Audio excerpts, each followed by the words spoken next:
Hi, HRN listeners. We're celebrating our 15th anniversary, and we have a really fun campaign and an ask for you. This 15th anniversary tour is aiming to bring you closer to unique food and music experiences in some of the most exciting cities in America.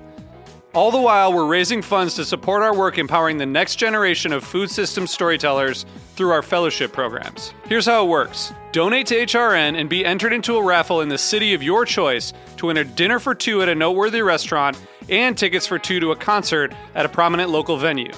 We have incredible partners in New York, Los Angeles, Philadelphia, Nashville, Las Vegas, Charleston, Asheville, and Ardmore, Pennsylvania, who have donated a meal for two and two tickets to a concert of the winner's choice. And all donations help fund our fellowship programs, where we're helping to build essential workforce readiness skills and food system storytelling skills. Check out heritageradionetwork.org/15 to donate and enter to win today. That's heritageradionetwork.org/15. Thank you. This episode is brought to you by Roberta's, home of Heritage Radio Network for 10 years. Learn more about Roberta's at robertaspizza.com.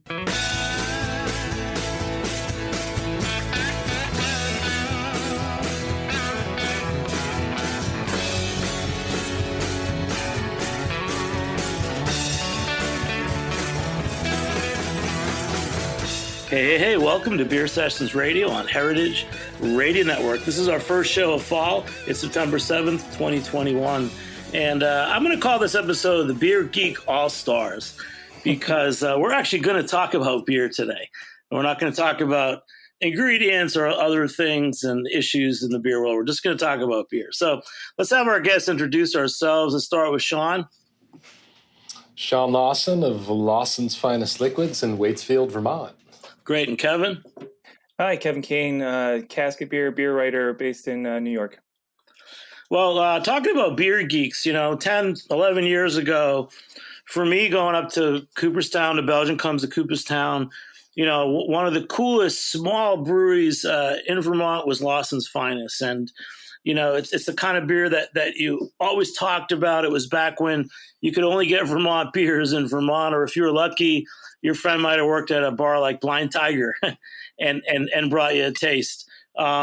Sean, you guys have come so far, and what I love seeing is we got to talk to you earlier this year, but just to see how you're starting to put out all your specialty brands that used to just be in Vermont, and you're putting them out in your 9-state distribution.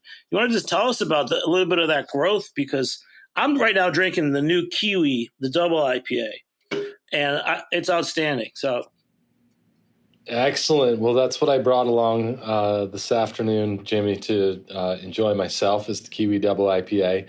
And it's part of our brand calendar for 2021. This is the second year that we've rolled out 6 different releases over the course of the year, every other month that we brew in Waitsfield, Vermont, at our brewery here. We don't have a huge capacity here, but enough for these limited releases to send out some to every state in our territory, which is all of New England, all of New York, New Jersey, and Pennsylvania.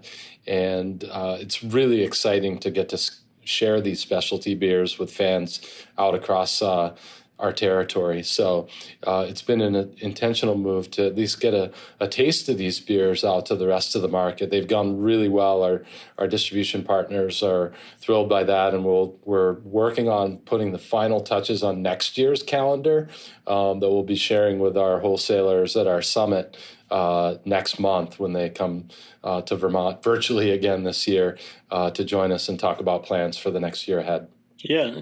Tell us more about this Kiwi, because to me, it tastes like a super bright, fresh double IPA, and I'm already halfway through the can, so I might be in the can.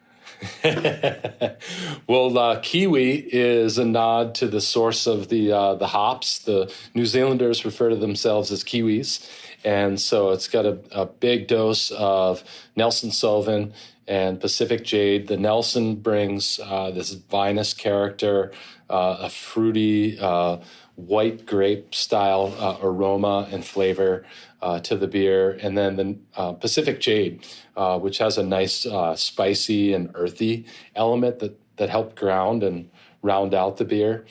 And some people describe it as citrusy, a hint of orange.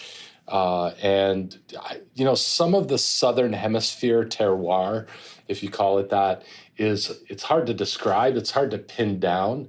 For me, I know it when I taste it, when I smell it.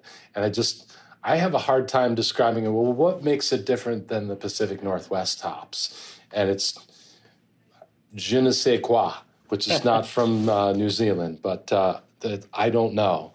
But maybe others could really pin that down. But I think it's, of course, the growing conditions, the soil, the location in the world where they are. They're really beautiful hops to work with. And I was over in the tap room this afternoon looking for some folks that I was giving a tour for, and I chatted with a gentleman who was at the taps asking for a recommendation. And I pointed out the Kiwi as one of our limited releases. And so he asked me that beer. He said, that's not a New England IPA. I said, no, it's a New Zealand IPA. Well, that's interesting. And what's fun about it is that it's good beer. And also going up to Waitsfield. So you guys reopened the tap room when? This summer because of COVID? Yeah, we had the tap room. We were closed inside for the inside tap room from March 15th of last year, 2020, through early June. June 1st, actually, we reopened the tap room for inside service. And fortunately, we were able to get the outside open last summer. So we had a nice run from June through the end of October, and then it got too cold. And so it was really a thrill to get the tap room reopened for inside service. We were slowly ramped up our capacity over the course of the first 4 to 6 weeks to add more seating.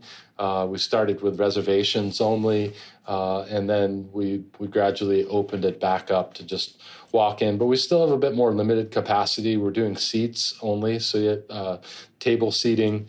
And, we used to let folks in until we hit the fire code capacity, and it's a bit less than that now, but it does provide for some nice spacing between tables, and it's a really comfortable level. That's probably one of the changes that'll endure from the pandemic is lowering our overall capacity in the tap room so that it doesn't get as crowded as it did at times in the past. Saturdays, especially during the ski season, could get pretty crowded in the tap room to the point of it being, potentially uncomfortable for some folks. And today, having a little bit more space is a good thing for everybody.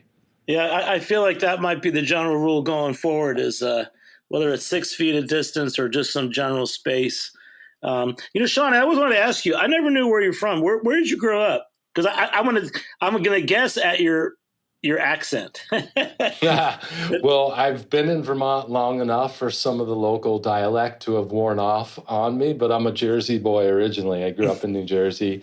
I got hooked on Vermont early as a kid. My grandmother had a lake house up here on Lake Maury in Fairleigh, which is in the upper White River, Connecticut River Valley. And so my uncle was a professor at the University of Vermont in psychology for many years. So then we started coming up and skiing in southern Vermont, and I got hooked and ended up going to the University of Vermont. And then I was sold for life. So that's a short version of my story of where I came from and how I ended up in Vermont. Yeah. Hey, I'm going to jump over to Kevin. So Sure. just so that our listeners know, Kevin is at Casket Beer. And the last few years, I've noticed him as first someone that shares my palate. I love his posts on Instagram, and he's writing some great articles for Porch Drinking and this other craft beer site. Kevin, when did you start writing about beer? And what informs you? Because I think whenever I see your posts, I'm like, your palate's right on, and that's why I wanted to have you on with Sean. Yeah, definitely. We definitely share a lot of similarities I've noticed over the years, which is something I've always appreciated, about what you're doing. So I had a short-lived blog back in 2014, but I started this quote-unquote Casket Beer effort in the end of 2018, I think. And the whole I've been into beer since about 2001. I worked for about half a year at Omegang in upstate New York, and that really was a great experience. but I started this latest effort to kind of focus on, kind of like the humbler beers, the kind of beers that people don't, not all the hype. But one of the things, that Jimmy, that you and I shared, I know we're not supposed to, you mentioned this at the beginning, we're not supposed to get into it, but I can't help myself, is ingredients. And you and I really, I think malt in particular have an interest in that. But I'm currently sipping on the Scrag Mountain Pils. And so I was just curious, on the can, it says that you use the local water there. Do you modify that at all for this beer?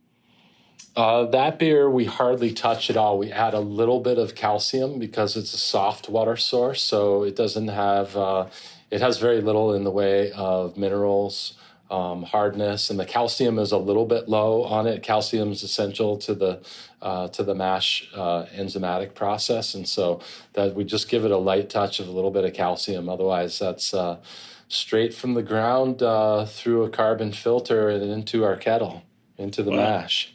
Kevin, what do you think of that Pils? Have you had it before? Yeah, I have, and I love it. It's it's just it's subtle. It's very well executed, and it's got I attribute it to the water, I think, but it's just got this great mouthfeel on it that I think is I think you're shooting for more of like a Czech style Pilsner, and I think you can definitely get the gist of that from taking a sip of this. Sean, and it seems like the last year or the last 2 years, you guys have kind of gone through this really cool revolution where you've put out Scrag Mountain Pils and some other beers. You got the Kiwi coming out. Do you have the same crew, or are you doing new kinds of research, or what's going on? Well, we have. It's a great question, Jimmy, because 3 years ago. A little over 3 years ago, it was 5 of us, including myself and my wife. So we had 3 employees. And in the fall of 2018, we're coming up on the 3rd anniversary, was when we finished building our new production brewery and our tap room here in Waitsfield, Vermont. And we never had a home for Lawson's Finest before. There wasn't a place where people could go and get a Lawson's Finest on tap at the brewery. We didn't have a retail store. The original brewery was up at my house in Warren. And then I partnered with Two Roads to start producing Sip of Sunshine and the Super Session series. And that enabled us to grow. And so those same 3 people are with us today. But we added 50 more here at the brewery. But most of the team in the brewery here in Waitsfield is largely the same. Scott Shirley is our brewing director. He came to us with a couple decades as a head brewer at Harpoon and Long Trail before that. And so we have a system of coming up with new beers that they work their way up through. Sometimes we just have our ideas, and other times they work their way up through our pilot system where any of our staff can propose an idea for new beers. We'll brew it on our 1-barrel pilot, which is here in Waitsfield. If it has some traction, or if it's really good, we'll put it on tap over in the tap room, gauge some reaction from the fans, and then we'll scale it up to the 7-barrel brewery, which is the original brew house up in Warren, and then we'll bring it down on tap. And if we decide it's a winner, we'll put it into the queue for our beer calendar and for packaging. And there's 2 routes for that. One might be a Waitsfield, we call them Waitsfield one-off. And so those are beers that we brew and package, and they're only sold here at our tap room and retail store. And then the others make it out for wider distribution in that brand calendar. And we just do 6 of those a year, as I mentioned earlier. The Kiwi of which is the latest for the fall. Speaking of which, I'm going to crack mine open because I haven't had a sip of it yet. We needed that sound. And Kevin, for you, I just love seeing your beers in the market, like in New York City, because for so long it was just this little tiny brewery out of your house, and you had to go to Vermont. And I remember guys like Worthy Burger, might have had it on tap. Kevin, how do you perceive? Because you're a little younger than me.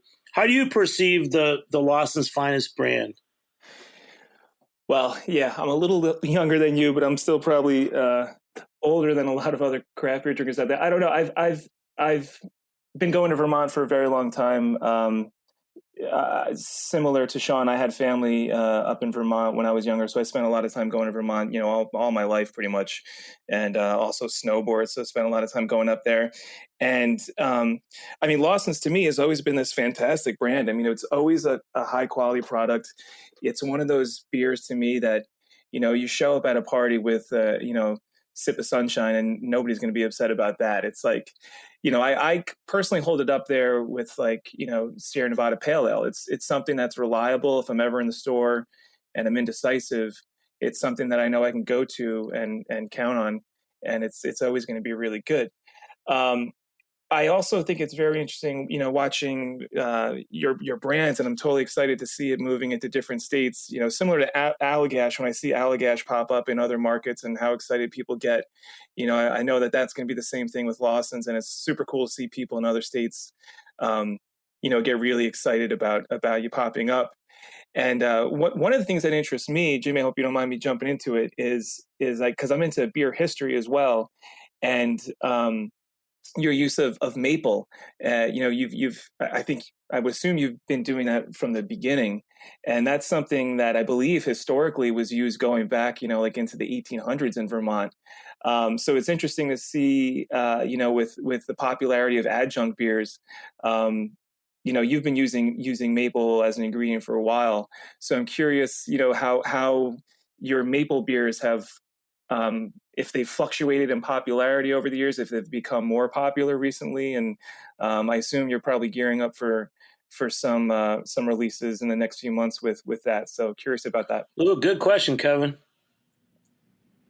Yeah, maple it's deep in our roots here in Vermont, and also for Lawson's Finest, I brewed with maple syrup for many years as a home brewer before launching Lawson's Finest Liquids. As a matter of fact, the very first batch of homebrew that I made, it's going to date me, that's why my hair is all gray, 1990 was my first batch of homebrew.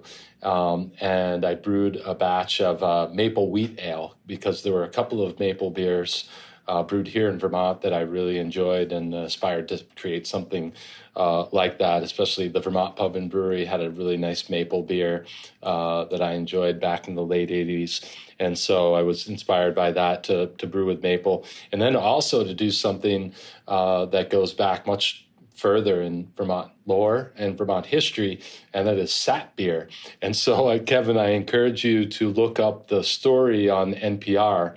It aired on NPR, but it's a Vermont Public Radio story. So on VPR, the story about sap beer that aired a few years ago, and it's got some of the recordings from the Vermont Folklore Center interviewing old-time farmers about the sap beer they used to make back in the day, and they would age it in wooden barrels. And as one farmer said, well, some of it didn't come out right.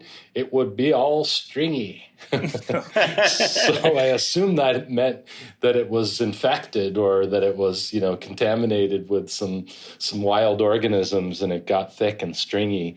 But that's a really fun tradition, and is actually one of the beers that I'm most proud of here at Lawson's Finest, which is our sap beer, our Maple Triple. It's won 3 times at the World Beer Cup and once at the Great American Beer Fest in the specialty ale category. And I take maple sap. I work with a local sugar maker, which is a farmer that makes maple syrup, and they boil it down about a quarter of the way to syrup. So maple sap starts out at about 2 to 3% sugar when it's coming out of the tree.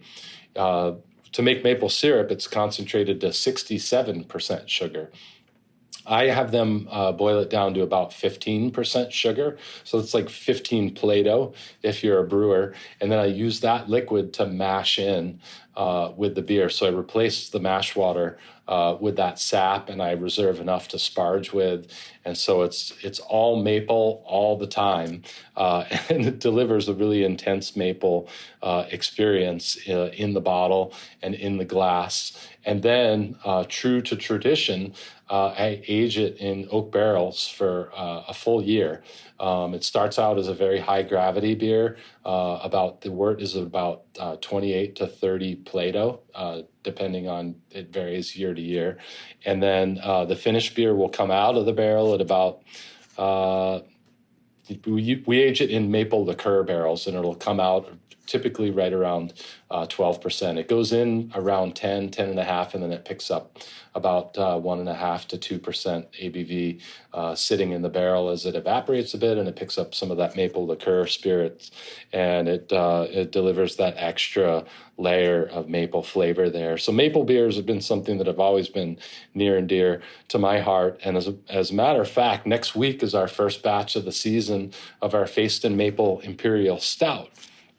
And so without going on too long, I can answer one of your other questions, Kevin. That is, have they, what about the beers over time? Has they become more popular, less popular? And that's a beer that I've been brewing as a home brew since 1995. It was my first ribbon winner at the Green Mountain Mashers annual homebrew competition.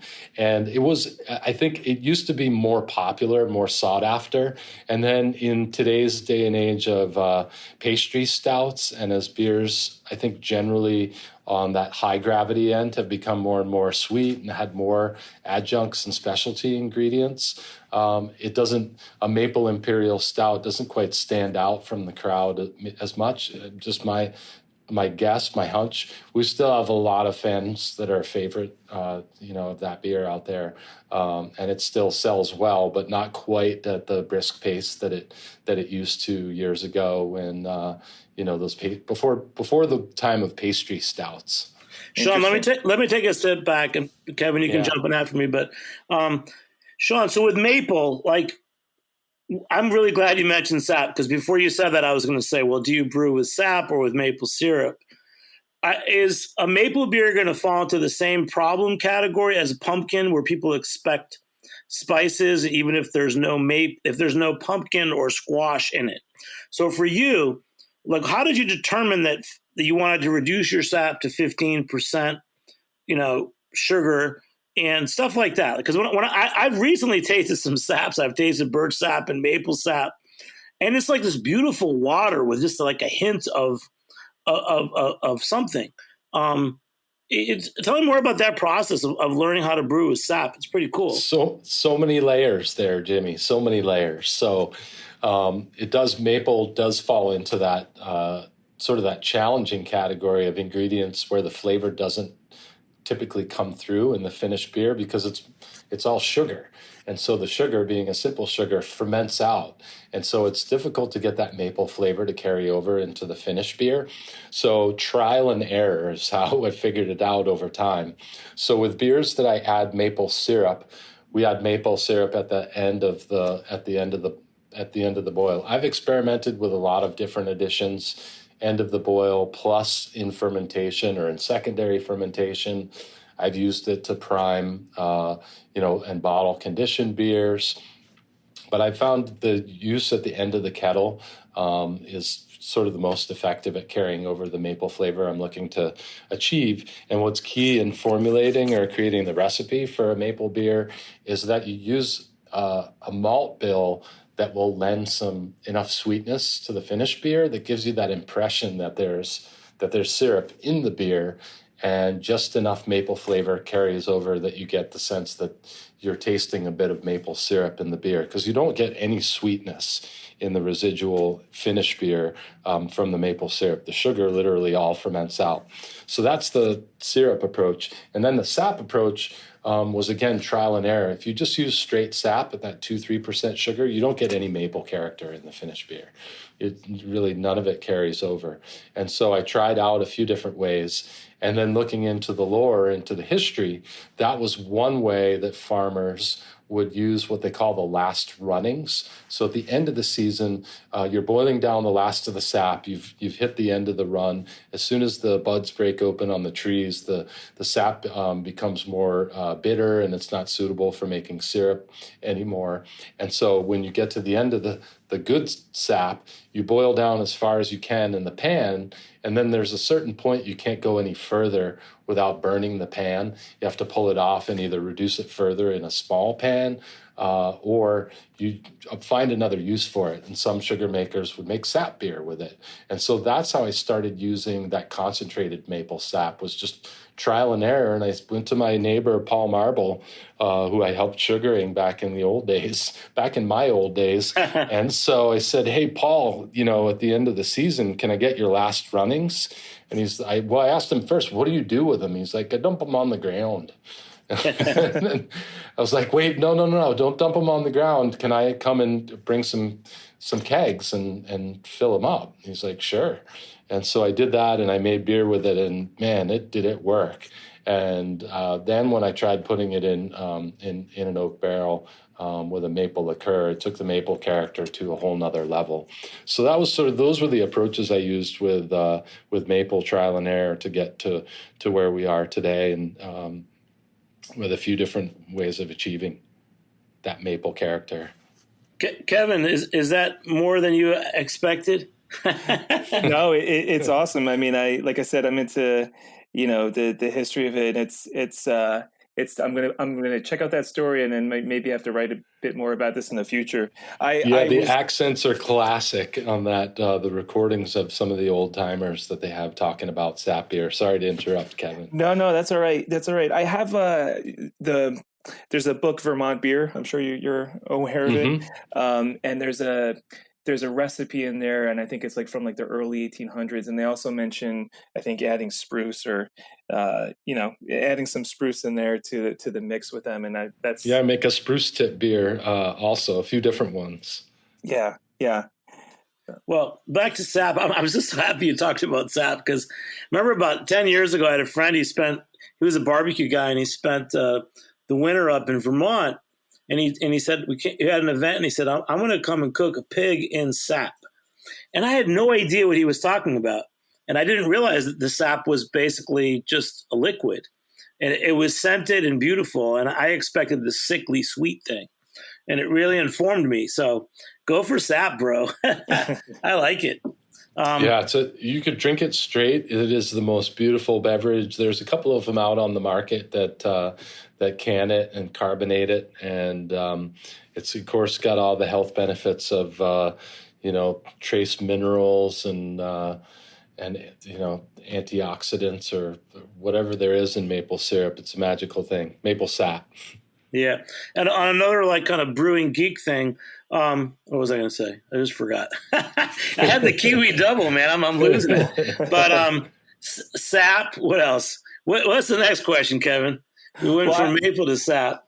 Well, I just cracked the little sip, and I've had a few already, not today, but over the last few weeks, and I've been loving it. And when I bought it, I didn't look at the ABV, and it is an IPA. It does say IPA, so it's not surprising, but it's 6.2, which is still a healthy ABV. But for someone like me, as I'm getting older, it's a welcome, alternative to Sip of Sunshine, which, as I get older, the punch it packs seems to be a little bit stronger. So, I've been loving it, and I'm just curious. I don't know much about the differences in the recipe of this versus Sip of Sunshine. So just curious if you could let me know a little bit about that. It's almost the exact same recipe. We just scaled back the ratio of everything. What the goal was with Little Sip was to achieve a beer, just as you described, pack a little bit less of a punch, a little bit lower ABV, a bit more sessionable, or a few more occasions that you might have a little sip, that a Sip of Sunshine might be a little bit much. And so it uses essentially the same recipe with the malt bill scaled back to achieve that 6% alcohol instead of 8% with the Sip of Sunshine. And people have been asking for an IPA like that for years from us, something that has that tropical fruit-forward character that Sip of Sunshine has, but more in that American IPA ABV strength. Do you consider Sip of Sunshine like your flagship? Yes, that's our number one beer. It's our flagship, and it continues to grow 7 years after we created it. And I hope that I appreciate the comparison to Sierra Nevada Pale Ale, a beer I greatly admire. And my greatest hope for Sip of Sunshine is that it's a benchmark for an East Coast or a Northeast brewed IPA for many years to come. That it's a standard. So we're really proud of that beer, and I just am grateful and flattered by how many people come up to me and they're like, "That's not one of my favorite beers. That's my very favorite beer." Yeah, and I am definitely. I mean, I love it. It's a classic for me. I'm a little nostalgic with it, and but for Little Sip, to me, it's like almost like this is like a contender that could knock Sip of Sunshine off, because it's a fantastic beer. And, like I said, with the lower ABV, it's something that I can, I definitely want more than one when I have it. And that's harder. It gets harder and harder with Sip of Sunshine. Yeah. So, Excellent. just like I see this as becoming one that people, it becomes maybe more of the go-to, if they're looking to knock a few back instead of just having one or two. I think we've got to tell everyone, whether they're in Boston or New York, if you've got a good can lineup, you get Sip of Sunshine, you should also carry a Little Sip, right, Sean? Absolutely. We just released the Little Sip IPA as a year-round beer to all 9 states starting this March. So just about 6 months ago, and it's been gaining traction steadily, and we've been really thrilled with the success that it's had so far. It's really helping us to have a great year in 2021. Wow. Okay, well, guys, we're going to take a short break. We'll be back in a few minutes on Beer Sessions Radio. All right.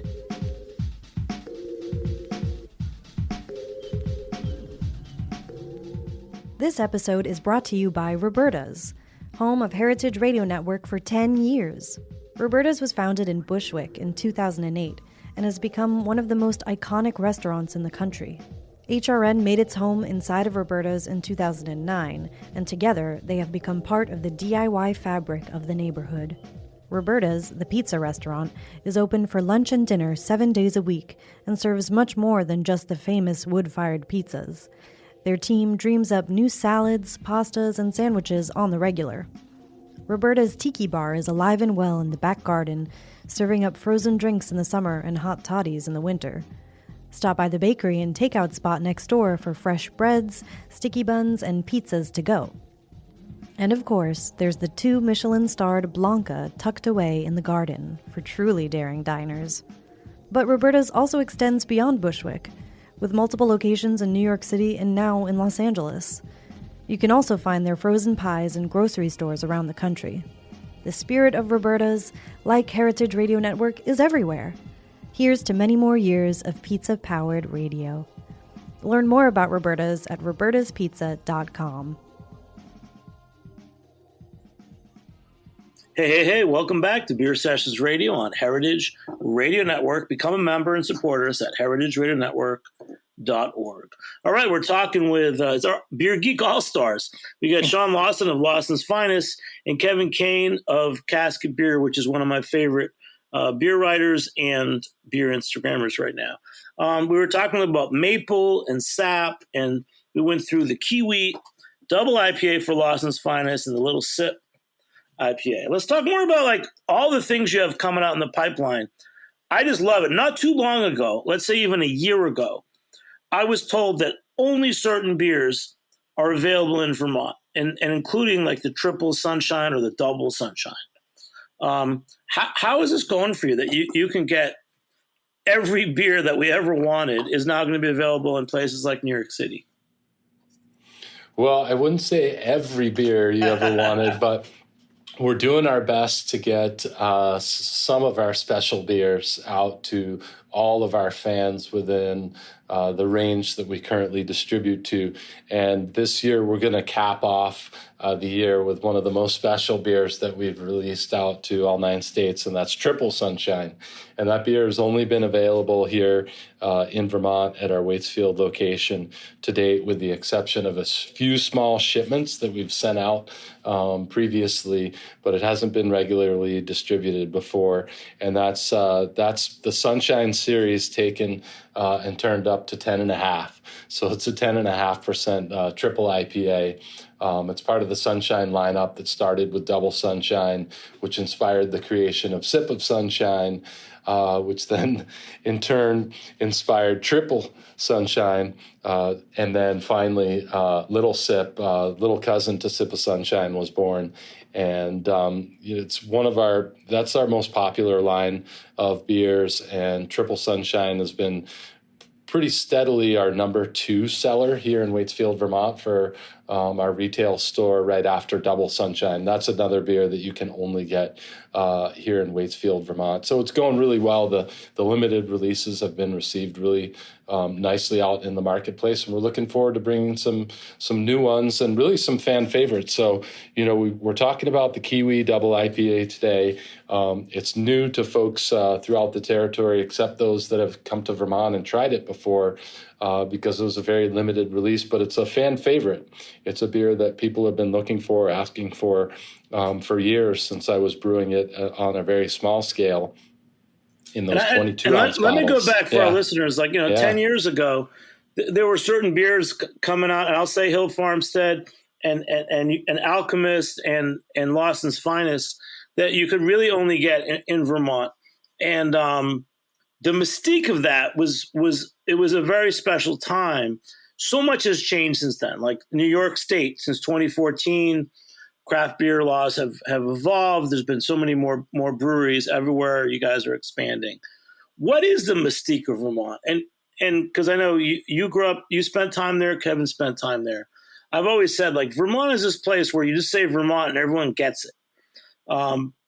Does that make you want to say anything? You stumped me, Jimmy. So I call it a little sprinkle of magic. And there is something about Vermont that it's really hard to pin down. You feel it when you're here. I think it's part just the care and attention to detail that makers put into their products, whether you're a brewer or a cheesemaker, or you're in the crafts, or you're an artist. So there's a lot of care into it. It's a beautiful place, but hey, there are a lot of beautiful places in the world to live. But that helps with the inspiration. Community is really strong here in Vermont, so the interconnectedness of our local communities helps support small businesses. So if I had the answer, Jimmy, I'd be on to something. Well, that's why it's so authentic, because sometimes you don't want to see someone pitch a venture capital idea and 2 months later have a brand of coconut vegan crackers or something. But you've definitely evolved. Kevin, what's your take on it? Well, I was just going to say that a friend of mine was just he now lives in Hawaii, but his son goes to college in Burlington. And so I met up with him about a week and a half ago, and I met up with him upstate New York, and he had a cooler. He said, "Hey, go grab a beer." I brought a bunch of beers back from Vermont. And so I opened up the cooler, and in the cooler is some foam, some frost, and Sip of Sunshine. And, I was super excited to see that, among some of the newer breweries, he was also grabbing some of the classics. That's great. Hey, so if I go up to visit you, Sean, what are some other places to get food and drink in your areas? It's always good to give shout outs to others. Oh my gosh, there's so many great places to get food and drink here in Vermont, both here in the Mad River Valley and in the wider community. And it's hard to just pick a few, because then I'll leave out everyone else.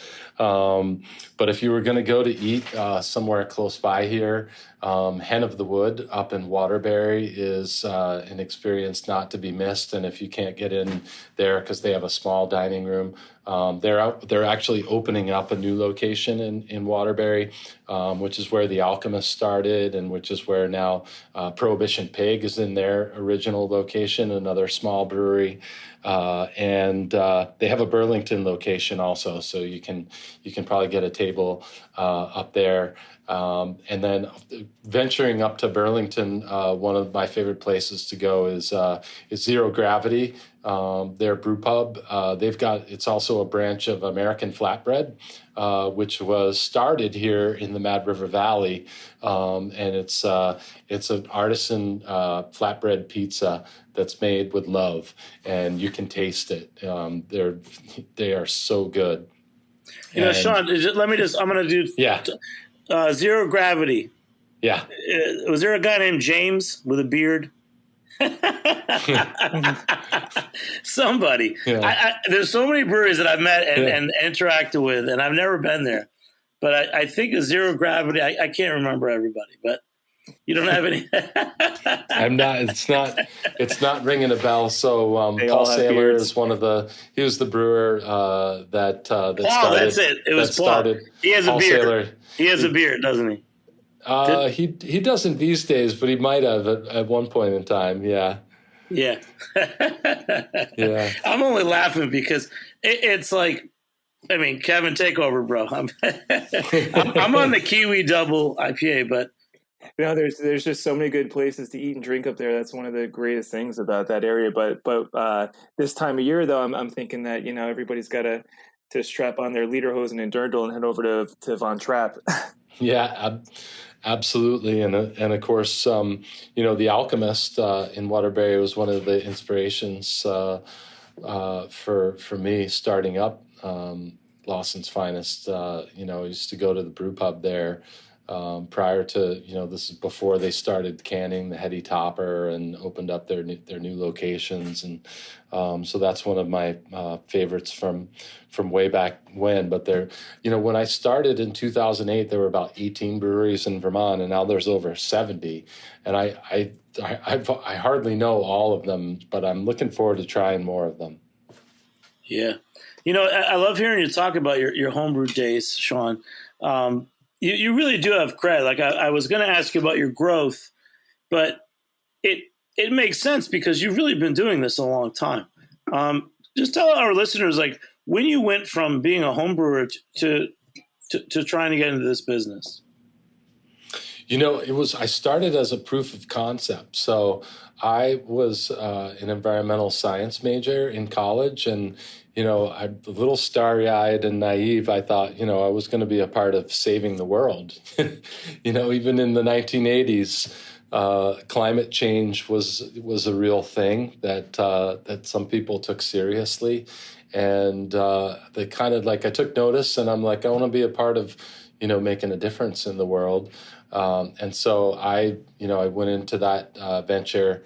I did field work for a few years, and then forestry really gained my interest, and I went back to UVM, got my master's in forestry, and I worked in both research, and then I got into the education side of it. I enjoy working with people, and I started getting into outdoor education. And all the while I was homebrewing. And by the time, 15 years out of college, I had a good gig with benefits. I was working with the state of Vermont and the University of Vermont and on their forest monitoring program. But I was so avid about homebrewing, people kept encouraging me to start a brewery. And it was like, I worked in a couple breweries right out of college out in Breckenridge, Colorado, back when it was just a pub.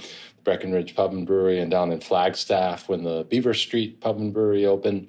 And I could see that breweries were not only a fun place to be, but they were really tended to be busy and seemed like a great place to work, and it seemed successful. So I didn't really take people seriously when they're like, oh, you should open a brewery. But after hearing it enough times and getting encouragement from family, I decided to give it a go.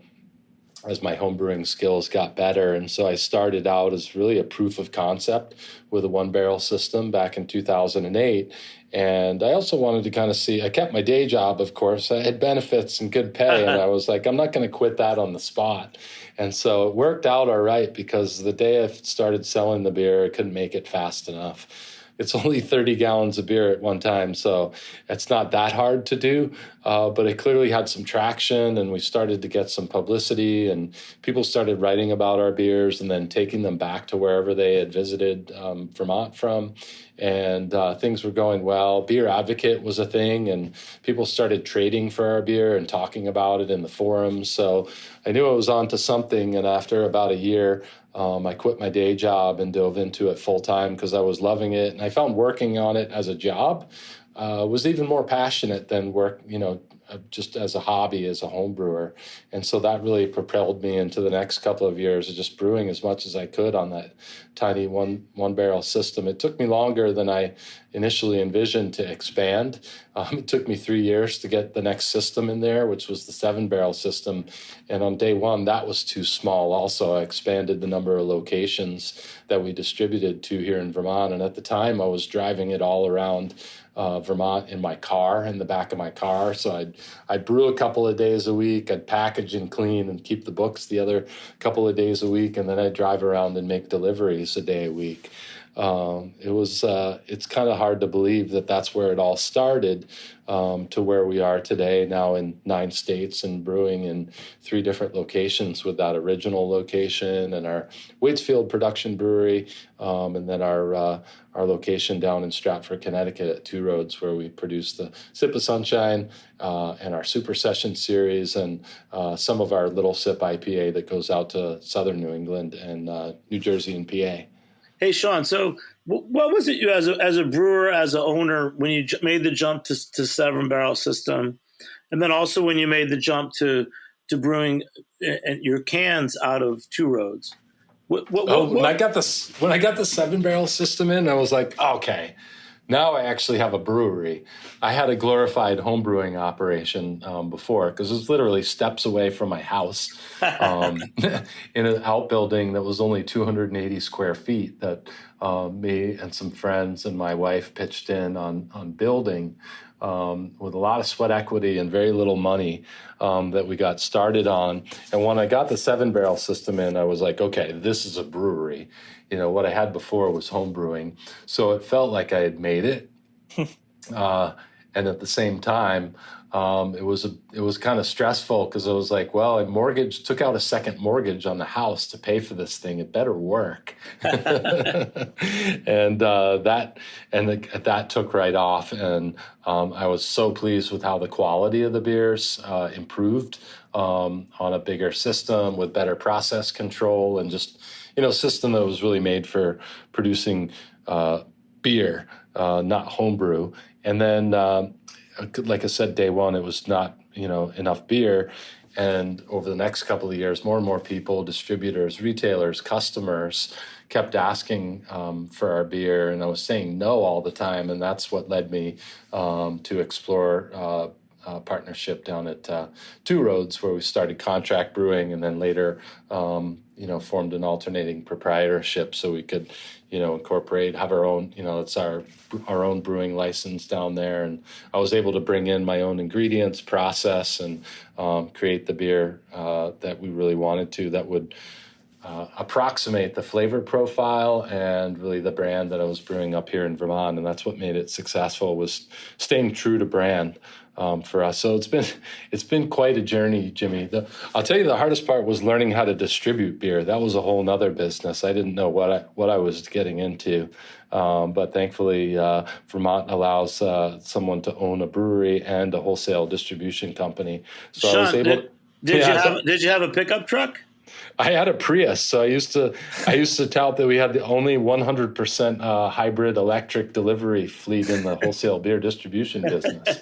And I convinced the Vermont Department of Liquor Control to license a small corner of my basement in the house as my wholesale distribution center. Wow! And when Vermont comes to inspect, are they courteous and they give you notice and they call you up first? Vermont is a very supportive state for business, I find. I mean, there's a lot of hurdles. People complain that it's not a business-friendly state because of regulations or Act 250. And there are some hurdles that help keep Vermont a beautiful state, but Department of Liquor Control has always been good to work with, and that's a testament to how I started. You know, when they came out to inspect the brewery, he worked with me to set up the basement so that I could license it as a separate space for distribution, because the brewery and the distributor have to be completely separate. And so, you know, putting locks on the doors down to the basement and the outside, you know, that helped me get set up and get started. No, those things make a difference. One thing I want to ask you too is just back to when you went to the 7-barrel system, because there's so many people that, whether they're home brewers or they've just tried to go up a scale and brewing as a pro, what was something that you needed to do with your recipes, for example, to go from the initial brewery to the 7-barrel system? Can I just to add on to that? Is your packaging at that time? Were you still doing bombers, or did you go to cans at that time? Yeah, all 22-ounce bottles and kegs. And prior to the 7-barrel system, it was just all corny kegs, the soda kegs that homebrewers would use with the 2 posts on it. You know, and as the distributor, I would go into accounts that wanted to carry our beer and convert over a line to, you know, corny connections, and they would serve our beer. So with the 7-barrel system, converted over to the typical Sankey. But the packaged beer was 22-ounce bottles until 2014, when started canning Sip of Sunshine down at Two Roads. That's a good question. And so I already lost it. The Kiwi must be kicking. Kiwi must be kicking in. What was the first part of your question, Jimmy? Just your perspective is that, remember that time, and whether you had to modify recipes. Yeah, scaling up. It's not a linear progression. So you can't just say, okay, it's 7 times more, just times 7 on everything. So there was definitely some trial and error in there. And then once I got to the 7-barrel system, I started doing more collaborations with other brewers, and that was really instrumental in learning how to scale beer on different systems and to different size systems and different size batches, which was really great. You know, like I mentioned, Paul Saylor, he was one of the early collaborators up at Zero Gravity. They had a 10-barrel system, and he helped me get to the Vermont Brewers Festival because I couldn't make enough beer on a 1-barrel system. So I took one of my recipes, we scaled it up to their 10-barrel system at the brew pub, and that was a great learning experience. The beer didn't come out exactly like I wanted. It was way too bitter, and then that helped me learn how to scale back the hops, because we didn't just, you know, I knew we needed to scale it back. It wasn't a linear multiplier. It's a little easier with the malts. And then I did collaborations with Otter Creek on their 40-barrel system with Mike Gerhardt, and several other breweries. I collaborated with Maine Beer. I went out to California and worked with Patrick Rue out at the brewery. And all those collaborations on different systems, different sizes, really helped set me up to scale my recipe to the 100-barrel system down at Two Roads, because I put that recipe together myself, and we tweaked it on the first 5 batches a little bit, but it's essentially been the same ever since. You know, we have to adjust for the ingredients each year because it's an agricultural product, both malt and hops, and they vary year to year.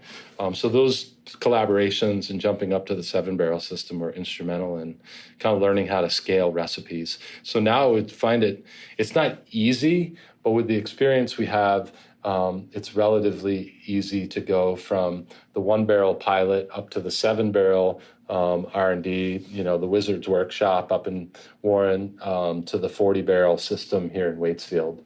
It's pretty seamless. That's great. Hey, Kevin, you got another question? Well, just as I'm sipping on the little sip, is that at Two Roads as well, or are you doing it up in Vermont?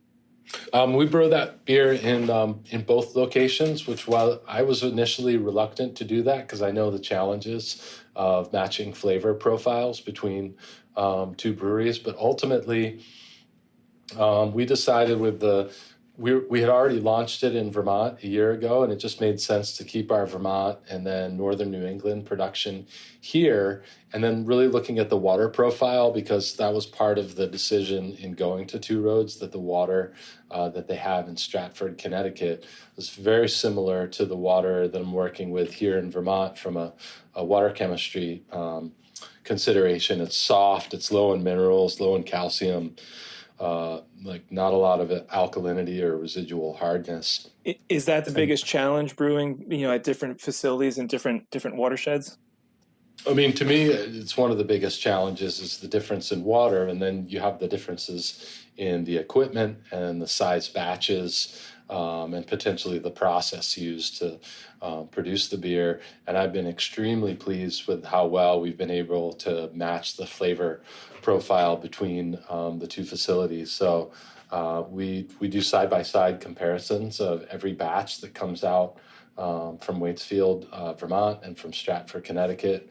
We sit down with a couple of cans of each. So each week, the batch that comes out, we compare those side by side, and I've been really pleased with how close they are. They're nearly indistinguishable. Wow, that's a great question, Kevin. Back to distribution. We're going to wrap it up soon. Originally you were driving around in your electric Prius distributing in Vermont. What's a warning or a success story of working with a distributor in another state that you might want to share for some younger brewers? Well, first to watch out is that you really need to do your homework and think carefully, because you're getting married essentially with franchise law. Once you start distributing with a wholesaler, it's really essential to ensure that they're aligned with your brand values and your goals and where you want to go. I mean, today it's such a different world than when I started in 2008. And then as we expanded our distribution between 2014 and 2018 across New England and New York and then Jersey and PA. And so early on, I knew I wanted to keep the beer cold. It was really essential to me that it had to be kept cold. It had to be fresh in order to deliver that brewery fresh experience to our customers. And so we've got it built into our contractual obligations with our wholesalers that they have to keep our beer cold. The whole supply chain's got to be kept cold right to the delivery. And so that's really important to know how you want your beer handled, how you want your brand handled, how it'll be represented.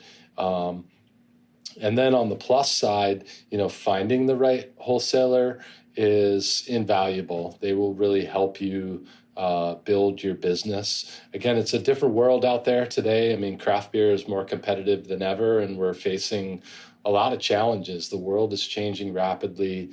The overall trend in alcohol beverage is that beer is contracting slowly. It has been. It's going to continue to do that if we listen to the experts or the forecasters. And so it's not easy.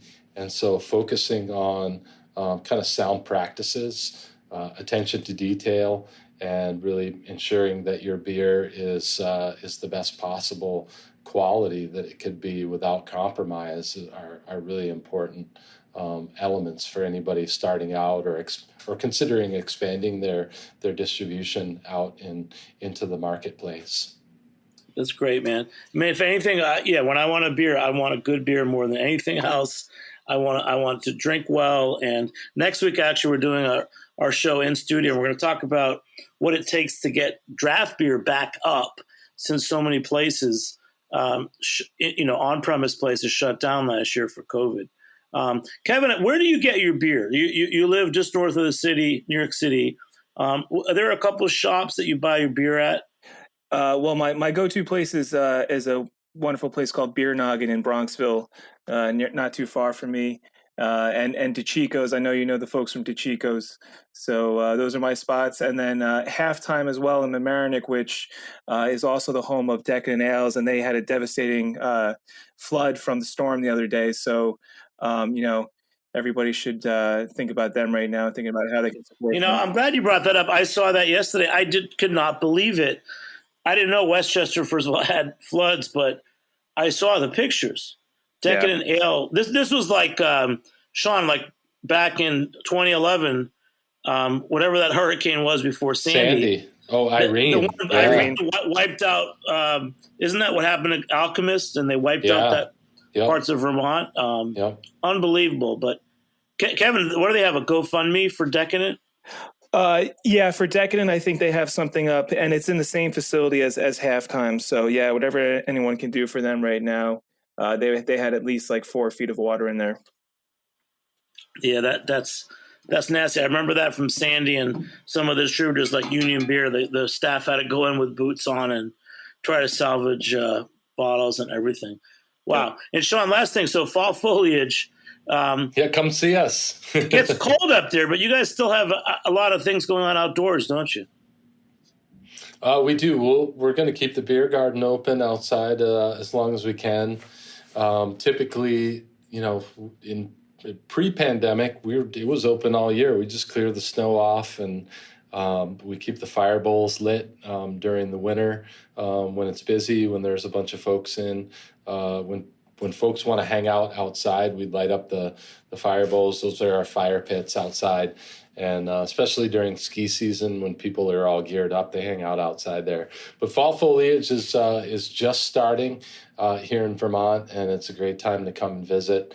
And we'll be waiting for you eagerly with a smile and some fresh beer. And so that peaks kind of like typically late September, early October, but it's really good for at least a month, from the middle of September to at least the middle of October, or even later than that. And our menu is evolving all the time. We do light fare. We try not to compete with the local restaurants here directly, so we don't do a full service restaurant. And like we chatted about, there's a lot of great places to eat around here that we'd love to send folks to. Like Peasant right up the street is a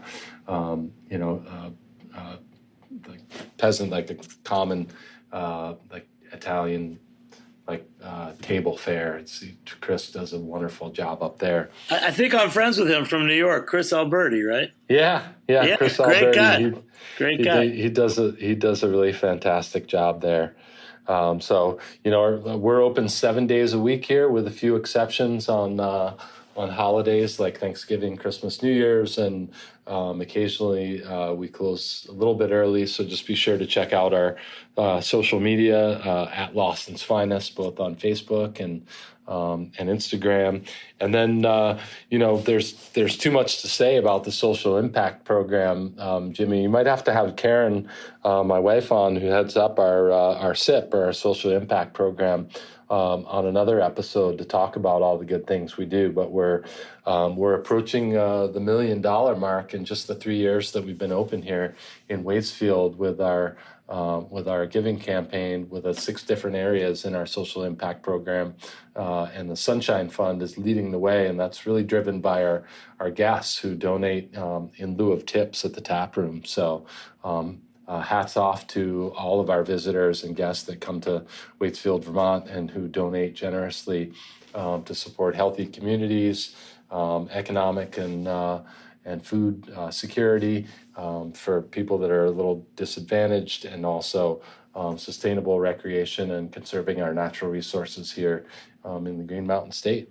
Wow. Well, Sean, listen, thanks so much for joining me. And for all our listeners who are potential MBA or other business startup students, remember, growth can be profitable and sustainable, and sometimes it just takes a little longer than you think. It might be more than a 2-year venture plan.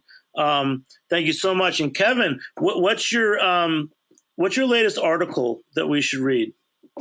I think the latest thing I did was a write-up on an awesome new book by British beer writer Matthew Curtis on his book, Modern British Beer. So yeah, go check out that write-up. I did that. Actually, that was on porch drinking, and his book is out now and available, and I highly recommend it. By any chance, is he Pellicle Magazine? Pellicle, yep, that's him. That's him.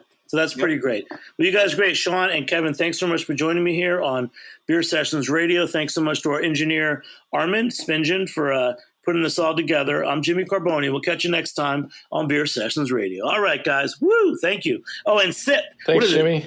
All right, sip, and it's sap, too. So make beer from sap. All right, guys. Thanks so much. Beer Sessions Radio is powered by Simulcast. Thanks for listening to Heritage Radio Network, food radio supported by you. For our freshest content, subscribe to our newsletter. Enter your email at the bottom of our website, heritageradionetwork.org. Connect with us on Instagram and Twitter at heritage_radio. You can also find us at facebook.com/Heritage Radio Network. Heritage Radio Network is a nonprofit organization driving conversations to make the world a better, fairer, more delicious place. And we couldn't do it without support from listeners like you. Want to be part of the food world's most innovative community? Subscribe to the shows you like. Tell your friends, and please join the HRN family by becoming a member. Just click on the beating heart at the top right of our homepage. Thanks for listening. Hey there, I'm Lee Ullman here with some big news from the National Young Farmers Coalition. We're partnering with Heritage Radio Network on a special season of The Farm Report. It's all about what's happening with the Farm Bill and how it impacts farmers and eaters. I am growing diversified vegetables on land that's been in our family for 150 years. And so with the pandemic, gentrification, property values going up, we had to sell the land and we lost it. Join us as we uncover the untold stories behind this massive piece of legislation that shapes how we grow our food, what we eat, and so much more. The problems we have had, those are things that come from earlier Farm Bill and USDA policy, right? Like Earl Butz, get big or get out. You know, it's my responsibility to know not only what I'm eating, but then like how that all came to be. And realize like, wow, like this piece of legislation, all this money, like it's technically something that I support as a taxpayer. While Congress debates the next Farm Bill, this is not just an invitation to listen. It's a call to action. Be part of the conversation. Subscribe to the Farm Report on Heritage Radio Network, wherever you listen to podcasts.